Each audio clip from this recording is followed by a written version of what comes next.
everybody. Welcome back to Steph's Movies and Music. I am, of course, your host, Steph. And here we're going to talk about the most recent, at the time of recording, the most recent Doobie Brothers concert. It was actually tonight in St. Louis. I just got back home. I think it's 11:30-ish, somewhere around there. Traffic is always horrible, especially at the venue that it was at. It's always horrible there. It's at it used to be called Riverport Amphitheater, and now it's Hollywood Casino Amphitheater. It's been called a couple other things over the years. But yeah, this is a review of the Doobie Brothers concert, as well as the Steve Winwood opening slot. Steve Winwood did open up for this concert. I'm pretty sure he's opening up for the Doobie Brothers on their entire tour. I'm not sure if it's just select dates or what the deal is on that. I don't know. Steve Winwood, first of all, I just want to say, is a musical genius. I mean, the guy next to me that I was sitting next to, I went by myself. I usually go by myself to these concerts. But the guy next to me, an older gentleman, which the majority of them were, he was like, hey, this guy's a musical genius. And he's right. He can play many, many, many different instruments. And he's been in several bands that had very good success back in the day. He was a founding member of the Spencer Davis Group, and I'm pretty sure he was also a founding member of the band Traffic. If not a founding member, then he joined fairly early on. I don't think they were together for all that long. Overall, the only thing about the Steve Winwood show, the portion of the show, is the set list was a little underwhelming. As far as his solo stuff goes, he played a Roll With It, which went to number 1.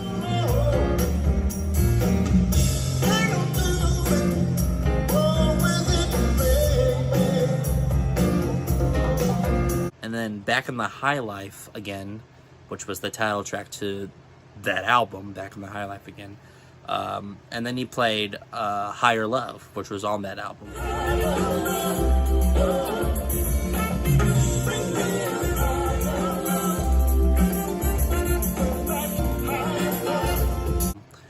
And that went to number 1 as well, back in the day. He also sang a couple Spencer Davis songs. Actually, he sang basically their 2 biggest hits, I believe.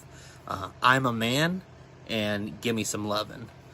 Gimme Some Lovin' was pretty cool. I'm a Man was pretty cool too. Everything he sang was really cool. And then he sang a couple Traffic songs, 2 or 3 of them. But total, he only sang like, I believe 10 songs. For an opening slot, I guess 10 songs isn't too bad. Especially because, you know, Doobie Brothers had so many songs to get to.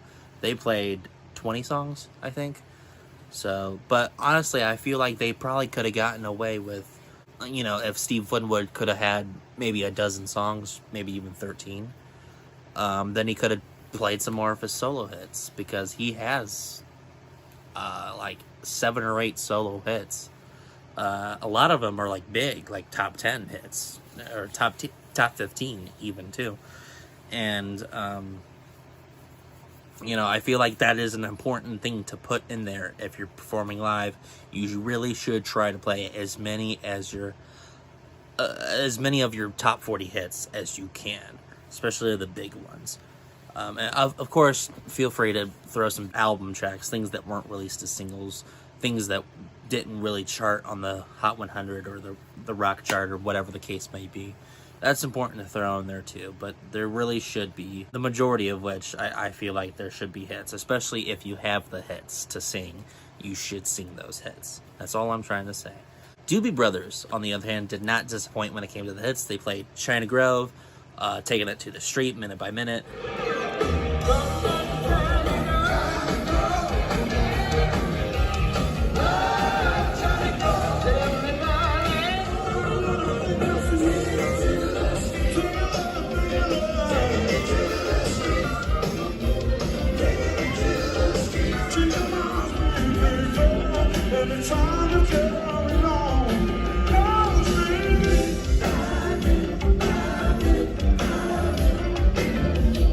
One Step Closer, Blackwater, of course.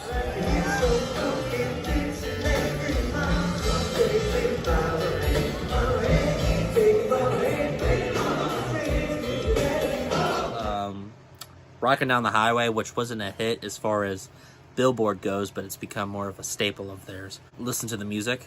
They played the only really songs, like big songs that they had over the years that they didn't play tonight was Real Love, which went to number 5, and The Doctor, which went to number 9, I believe. The 2 top 10 hits that they didn't play, but that's okay. The night was still good. They're all in their early to mid 70s. Michael McDonald, of course, is from here, St. Louis, where I'm located at. So that's really cool. Everybody was cheering really, really, really, really loud for him. So that was cool. As far as musicianship goes, they're playing, and all the, the drums and the guitars and the bass and the keyboards, all of that is still there. They haven't lost anything as far as musically speaking. But as far as vocals go, Tom Johnston, there was a couple of times where his voice kind of, I don't want to say cracked, but like it kind of like gave out a little bit. So I guess kind of cracked would be a correct term to use, if you will.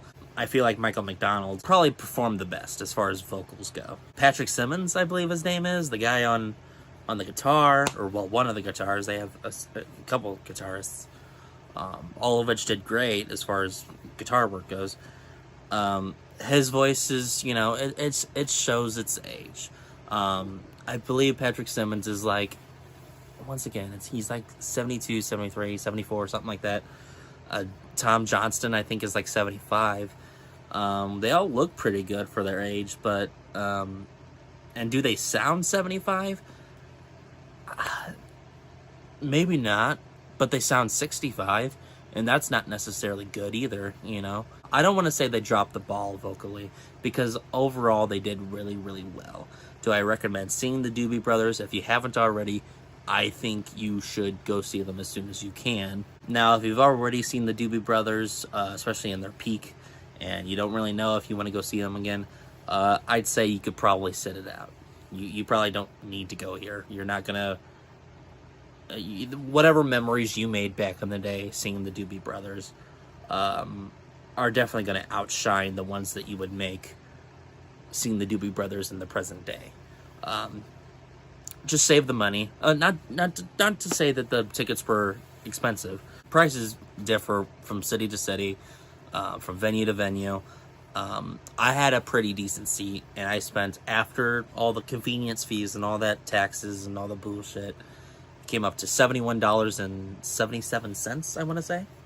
That's what I paid for mine, and it was a pretty good seat. I could see everybody. It was a great view. Nobody looked like an ant. I wasn't super far away. It wasn't nosebleed seats. I was at an amphitheater, so like the nosebleeds would be like the lawn area. I forget how much those were going for when they first went on sale. I do know that there was an older couple that was behind me, a little bit like, diagonal for me, but they were just one row behind me, and they said they got their seats for $35 each before the taxes. Because they just bought the tickets 2 days prior to the concert. And that's also a good tactic if you want to wait it out. It's not always foolproof, and you always got to, make sure that your schedule's going to be open, for that day. But I might try doing that for a couple concerts. We'll see how it goes. I don't know. The vocals could have been I don't want to say a lot better, but they could have been better. All right? There was room for improvement, but they're not straight up disappointing, okay? They still sound enough like themselves that if you haven't seen them before, or even if you have and you really want to go, I'd say go ahead and do it. Just, keep in mind that they're not what they used to be, as far as vocals go. Of course, they have a lot of touring musicians up there. Not all of them are original. I feel like only 2 of them are really original, and then Michael McDonald joined in 75, and then one of the guitarists, I forget his name, he joined in 79. Speaking of which, I didn't mention how Steve Winwood's vocals were. Once again, not exactly how he was in the 70s and 80s. Still pretty good, recognizable, still has that deep, kind of gravitas, a little bit of a gravelly voice. Kind of sounds like Peter Gabriel. I noticed that while I was listening to him. Yeah, his voice has gotten a little bit deeper. Can still throw around notes though, and still sounds good. The band did great too. He did great. All of his musical chops were great too. So overall, Steve Winwood held up pretty good. He definitely looks his age. But as far as sounding his age goes, I think he's older than the guys in the Doobie Brothers. I think he's like 75, 76, something like that. Definitely recommend seeing Steve Winwood. I would like to go see Steve Winwood, like, you know, as the headliner. So therefore I could see him with a bigger set list, more than just 10 songs. So yeah, overall the experience was great. I definitely don't regret going. I don't really regret going to any of the concerts that I've been to. There are some that I feel like I paid too much for, and I felt like there's been some that were a little bit disappointing, but I don't really regret going to any of them. This one was not disappointing. I do not feel like I paid too much for it either. It was great. All right, it was 100% great. Once again, vocals aren't quite what they used to be. All things considered, they did an amazing job. Okay. So yeah, that's my review. I'd say go see them if you haven't, and especially if you're into this music and you haven't seen them before, I would say go ahead and do it. Grab yourself a seat. I would say try to stick in the cheaper seats, not necessarily a nosebleed, but don't go all in. I didn't go all in, and once again, I feel like I paid just the right amount. I paid $71 and some change. I feel like that's just the right amount. If you could get in, if you want to get a cheaper seat, that's up to you, and if you want to get a more expensive seat, that's up to you. I just don't want you to feel ripped off. That's all. So yeah, I'd recommend go seeing them. Steve Winwood or Doobie Brothers, or both of them. Both of them would be great choices. I think Steve Winwood would still be worth seeing, even if you have seen them in the past. But the Doobie Brothers, I feel like, unless you haven't seen them before, or you have and you still really want to go see them, then you probably should.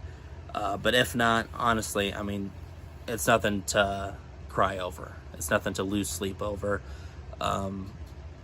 Yeah, I would say don't worry about going to see them. So yeah, I hope that made sense. Thank you guys so much for watching. We'll see if I could actually keep up with this. I try to record these within just a couple of days of the concert that I am reviewing, because if I don't, then the memory's gonna get less and less fresh, and then it's gonna be harder for me to recall certain things. So yeah, I just want to try while the experience is still in my head like it was yesterday, because, you know, in most cases it really was just yesterday. I want to try to get all of it and reveal all of it and report it to you, try to give you the most accurate review that I can. So anyway, I want to thank you guys so much for watching, and yeah, like, comment, and subscribe, and I'll see you guys in the next video. Steph signing off.